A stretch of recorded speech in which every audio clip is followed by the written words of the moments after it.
আমাকে খুব মহিলারা প্রচুর ভালোবাসেন, অনেকেই তো false POCSO, false sexual harassment, false rape কেসে। কাজে মহিলাদের সম্বন্ধে আমার ধারণা কোনো খারাপ নয়। আমার প্রচুর বান্ধবী আছেন এবং সর্বোপরি বাংলার অনেক ফেমিনিস্ট আছেন যারা আমায় অসম্ভব ভালোবাসেন। কিন্তু আমি সব মেয়েকে একটা উপদেশ দিই, প্লিজ নিজেদেরকে এডুকেটেড করুন, নিজেরা ফিনান্সিয়ালি এম্পাওয়ার্ড হন, নিজেদের যেটা দরকার নিজেরা সেটা রোজগার করার চেষ্টা করুন, অর্জন করার চেষ্টা করুন। একদম। যেই ছেলে আলপনা দিতে পারে, যেই ছেলে হয়তো রান্না করতে ভালোবাসে, যেই ছেলে ঘর গোছাতে ভালোবাসে, অবভিয়াসলি তাকে শুনতে হবে, বাবা তোমার ছেলের আবার যত মেয়েদের মেয়েলি পানা, যত মেয়েদের মতন জিনিসপত্র।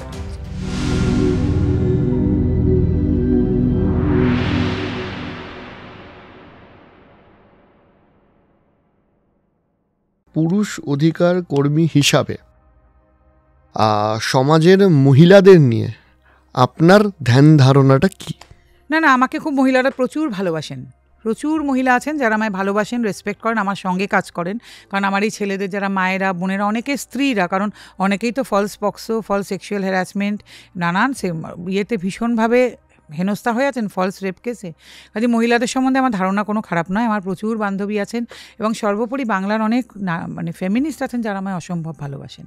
কিন্তু আমার কথা কিছু সংখ্যক মহিলা, আপনাদের একটা কথা বলতে চাই, আপনারা এমন কাজকর্ম করছেন না যাদের জন্য এই যে ভালো মহিলারা আছেন তাদের কিন্তু ভীষণই অসুবিধা হয়ে যাচ্ছে। এবং ফেমিনিস্ট যারা আক্ষরিক অর্থে ভালো কাজ করেন, হয়তো ভালো লেখালেখি করেন, হয়তো সমাজের অন্য দিকটাকে উজ্জ্বল করে তুলতে চান, তাদেরকেও না লোকে ভুল বুঝছেন। এটা খুব দুঃখের। এর থেকে লজ্জার আর কিছু নেই। আপনারা এমন কিছু কাজকর্ম করেন, এমন কথাবার্তা বলেন, সে আমায় গালাগাল করছেন তাতে কিছু আসে যায় না। কোন দিন হয়তো বলা যায় না আপনার বাড়ির বাবা, ভাই, ছেলে, স্বামী, দাদা কারুর জন্য আমাদের কাছে চলে আসতে হলো, সে আমরা সেরমভাবেই সাদরেই আপনাদেরকে গ্রহণ করব, এটা নিয়ে মাথা ঘামাই না। কিন্তু আপনাদের এই কাজগুলো না বড্ড খারাপ হয়ে যাচ্ছে, যার ফলে আপনাদেরই যারা স্বজাতি, নারী জাতি, তাদের কিন্তু ভীষণ অসুবিধা হয়ে যাচ্ছে। কারণ এই যে আজকে ফলস মামলা, মিথ্যাচার, এই যা কিছু, যার ফলে বহু মেয়ে যাদের সঙ্গে অত্যাচার হচ্ছে তাদেরটা লোকে মিথ্যে ভাবছেন, তাদেরকে লোকে বিশ্বাস করতে পারছেন না। আমার কাছে অনেক মেয়ে ফোন করেন যে দিদি আপনার কথা শুনলে মনে হয় আপনাকে বলা যায়। আমি বললাম ভাই আমি তো খুব বেশি হেল্প করতে পারবো না, বড় যে রোম্যান্স কমিশনের নাম্বারটা দিতে পারি, বা কিছু মহিলা এনজিওকে আমিও চিনি, তাদের নাম্বার দেবো। কিন্তু তাদের কথা শুনলে না খুব খারাপ লাগে, মনে হয় তারা সত্যি টর্চার, কিন্তু বেশি কিছু করতে পারি না। কিন্তু এই মেয়েগুলোর কথা ভাবুন তো, আমার না হয় মনে হচ্ছে ওনাদের কথা শুনে যে হ্যাঁ ওরা সত্যিই টর্চার্ড, কিন্তু বহু লোক তো এদের আমার সময় আমার ছেলেরাও বলে যে দিদি শুনছো বটে, তবে বলা যায় না, এরাও কিন্তু হতে পারে মিথ্যে কথা বলছে। এইখানে নামিয়ে এনেছেন আপনারা তাদেরকে, আজকে এইখানে নামিয়ে এনেছেন, কিন্তু মেয়েগুলোর জন্য আমার খারাপ লাগে। কিন্তু আমি সব মেয়েকে একটা উপদেশ দিই, প্লিজ নিজেদেরকে এডুকেটেড করুন, নিজেরা ফিনান্সিয়ালি এম্পাওয়ার্ড হন, নিজেদের যেটা দরকার নিজেরা সেটা রোজগার করার চেষ্টা করুন, অর্জন করার চেষ্টা করুন। নিজেরা ফিনান্সিয়ালি সব কিছু এম্পাওয়ার্ড হয়ে নিজেদের লাক্সারিয়াস লাইফস্টাইলটা নিজেদের পয়সায় রোজগার চেষ্টা করুন। তারপরে কম্পানিয়নশিপের জন্য একজনের সঙ্গে রিলেশনশিপ স্থাপন করুন। প্লিজ অন্যের ঘাড়ে বসে, অন্যকে এটিএম মেশিন তৈরি করে সেইভাবে কিন্তু চেষ্টা করবেন না কোনো সম্পর্ক তৈরি করার। সেই সম্পর্ক কোনো দিন স্থায়ী হতে পারে না। আগে নিজেরা এম্পাওয়ার্ড হন ফিনান্সিয়ালি, নিজেরা শিক্ষিত হন, নিজের পয়সায় চলতে শিখুন, নিজের পয়সায় সব অর্জন করুন, তার আনন্দই আলাদা। সবটুকু নিজে তৈরি করুন, তারপরে কারুর সঙ্গে নিশ্চয়ই সম্পর্কে যান, দেখবেন সেই সম্পর্ক অনেক মধুর হবে। এবং ভাবুন যে প্রয়োজনে অপ্রয়োজনে তার পাশে দাঁড়াবো, তার আজকে দরকার হলে, অর্থনৈতিক সাহায্য দরকার হলে আমি তার পাশে গিয়ে দাঁড়াবো। সেই সম্পর্কের দামই আলাদা। দেখবেন তিনিও আপনাকে এতটা শ্রদ্ধা করবেন, এতটা ভালোবাসবেন, আপনি ভাবতেই পাচ্ছেন না, ভাবতেই পাচ্ছেন না আপনি। নয়তো কী হবে বলুন তো, আপনার পাশের বাড়ির ছেলেটি হয়তো ইঞ্জিনিয়ারিং পাশ করে সারাদিন খেটে পিটে 8,000 টাকা রোজগার করেন, আর তার পাশের বাড়ির মেয়েটি হায়ার সেকেন্ডারিও পাশ করতে পারেনি, কিন্তু এটি সরকারি চাকুরি ছেলেকে বিয়ে করেছে, তারপরে 1 বছর বাদে ফিরে এসেছে যে কোনো ঝামেলা করে, তারপরে মেনটেন্যান্সের মামলা করে 18,000 টাকা মাসে মেনটেন্যান্স নিয়ে সেই পয়সায় সারাদিন রিল বানাচ্ছে আর সাজার জিনিস কিনে খুঁজে খুঁজে আরও 5 জনের সঙ্গে ঘুরে বেড়াচ্ছে। তা আপনাদের কাছে কী মনে হয় কে বেশি সম্মানের যোগ্য? এরকম উদাহরণ তো ঘরে ঘরে ছড়িয়ে আছে। আপনি কোনটা হতে চাইবেন? এরকম অনেক মেয়েও আছেন যারা কিন্তু উদয়স্ত পরিশ্রম করে হয়তো 10,000 টাকাই রোজগার করছেন, কিন্তু তার মধ্যে যে সম্মান সেটা কিন্তু 18,000 টাকার মধ্যে নেই। এটা আপনাদের বুঝতে হবে। আমি একটা সমাজের আরেকটা গভীর দিকে আসে, যেটা নিয়ে একদম সচেতনতা নেই। সেটা হচ্ছে একটি রিপোর্ট, আমার এক্স্যাক্ট মনে পড়ছে না, আমি যদি সম্ভব হয় আমি লিঙ্ক দিয়ে দেবো। সেটা হচ্ছে যে ভারতবর্ষের 50%-এর ওপর পুরুষ তাদের ছোটোবেলায় কোনো না কোনোভাবে যৌন হেনস্থা 53% তারা শিকার হয়েছে। এইটা নিয়ে আমাদের সমাজে কোনো না সচেতনতা নেই। হবে না কি করে? আমাদের সমাজে ছোটবেলার থেকে বুড়ো বয়স অবধি ছেলেরা খালি গায়ে থাকে, এবং বেশ বড় বয়স অবধি ছেলেদেরকে একদম পুরো নেকেট করে রাখা হয়। কেউ যাচ্ছে আসছে প্রাইভেট পার্টে হাত দিয়ে দিচ্ছে, এটা খেলা তো আমাদের এখানে, খেলা তো বেশিরভাগ বাচ্চা ছেলের এই অভিজ্ঞতা আছে। এবং দেখবেন এই জন্যে ছেলেরা না একটু যেই বড় হয়ে উঠছে তাকে প্যান্ট পরানো থাকলেও সে না প্রাইভেট পার্টটা ঢেকে রাখে হাত দিয়ে, কারণ ওর যে ছোটোবেলার অভিজ্ঞতা, ও প্রাইভেট পার্টের লোকে হাত দিয়ে দিয়েছে, ওনা লজ্জা পায়, ওইখানটা হাত দিয়ে ঢেকে রাখে। এটা খেয়াল করে দেখবেন, আজও হয়তো বহু বাচ্চারা এটা করে, এবং তাকে বেশ বড় বয়স অবধি তার মা নিয়ে গিয়ে নেকেট করে স্নান করিয়ে দিচ্ছে।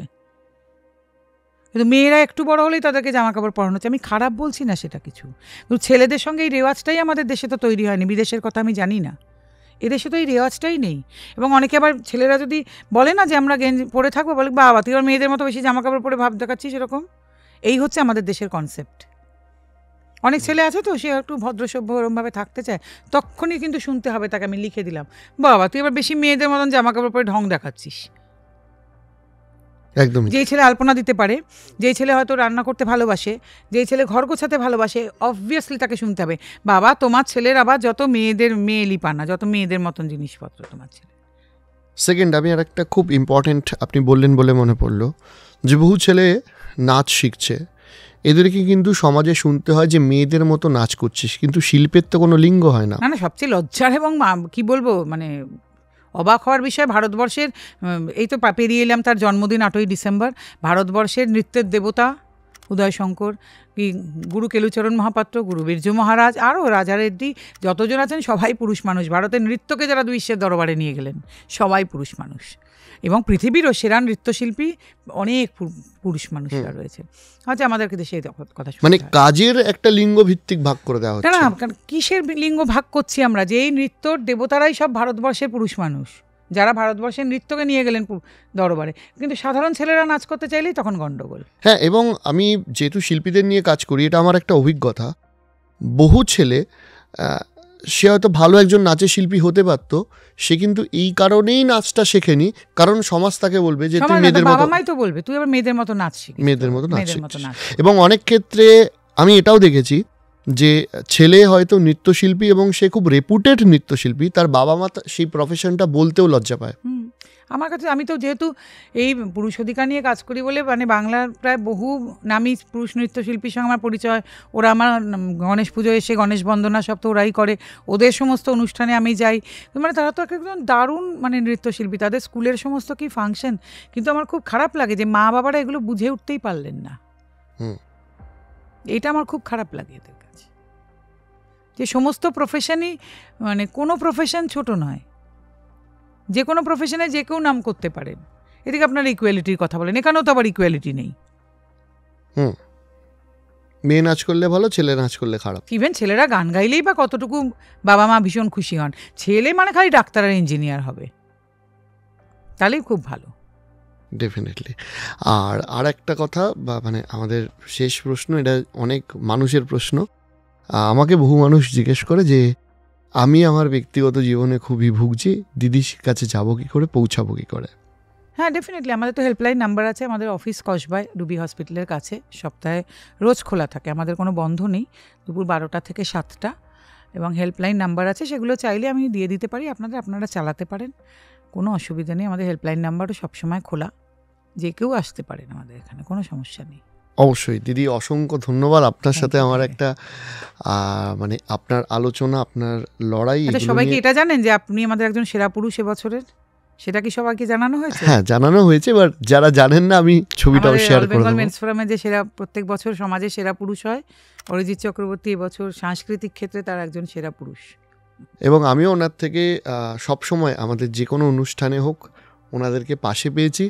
ইনফ্যাক্ট আমরা একসাথে আর্ট এক্সিবিশনও করেছি, যেটা ভারতবর্ষে প্রথম, কিন্তু হ্যাঁ, যে পুরুষ মানুষের চাওয়া পাওয়া, সুখ দুঃখ, সফলতা বিফলতা নিয়ে যে মানে ছবি আঁকা, এবং তাতে প্রচুর মহিলারা ছবি এঁকেছেন, এবং সেরা ছবিটি কিন্তু একজন মহিলার আঁকাই আমার যে মনে হয়েছে, এবং তাতে যা ভিড় হয়েছিল, জয়ন্তদা আমায় বলছিলেন, জয়ন্তনারায়ণ চট্টোপাধ্যায়, যে নন্দিনীদি এরম যে ভিড় হতে পারে আমি ভাবিনি কোনোদিন। এই মানে এই আমরাও বহু বার্তা পেয়েছি যে পুরুষের দুঃখ নিয়ে এই প্রথম একটা এক্সিবিশন, এই প্রথম ভারতবর্ষে এরম একটি এক্সিবিশন।